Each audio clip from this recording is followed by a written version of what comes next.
Parce qu'un camion roulait à toute vitesse vers lui, l'homme a perdu les coordonnées que la fille lui avait données. Mais quand il a demandé à la fille de les lui réécrire, elle a refusé sur le champ. « C'est un signe », a-t-elle dit. « Le ciel ne veut pas que nous soyons ensemble. » Mais après un moment de réflexion, la fille a finalement décidé de donner une autre chance à l'homme. Amy a emmené Jack dans un hôtel.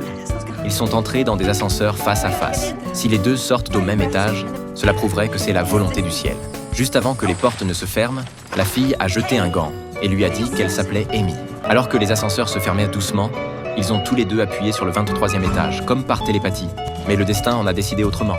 Un enfant turbulent est soudainement entré dans l'ascenseur et sans dire un mot, a appuyé sur tous les boutons d'étage. Jack s'est empressé de dire à l'enfant d'arrêter, mais Amy a dit « Du calme, ce n'est qu'un enfant ».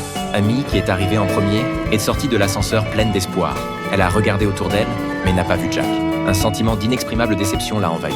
Elle a attendu longtemps devant l'ascenseur, mais après une dizaine de minutes, Amy n'a toujours pas vu celui qu'elle espérait tant. Au moment où Amy, découragée, fermait la porte de l'ascenseur, Jack est sorti en courant de l'autre ascenseur.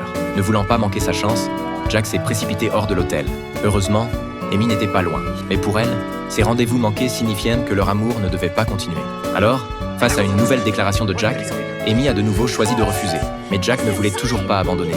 Il a dit à Amy « Penses-tu que le destin mettra mon numéro sous tes yeux ?» Amy a eu une idée.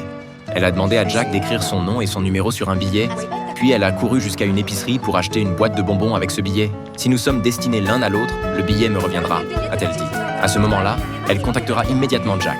Ensuite, Amy a sorti son livre et a également laissé ses coordonnées sur la page de garde, décidant de le vendre à une librairie le lendemain. Si Jack arrivait à trouver ce livre, il se reverrait sûrement. Amy s'est alors approchée en souriant, lui donnant un tendre et profond baiser. Puis lui a dit « Si nous sommes vraiment destinés l'un à l'autre, alors nous nous retrouverons dans le futur. » Sur ces mots, elle est montée dans un taxi sans se retourner. Jack est resté figé sur place, envahi par un sentiment d'inexprimable perte. Il semblait que cette histoire d'amour était vouée à l'échec. 3 ans ont rapidement passé. Jack a maintenant réussi professionnellement et a une gentille fiancée.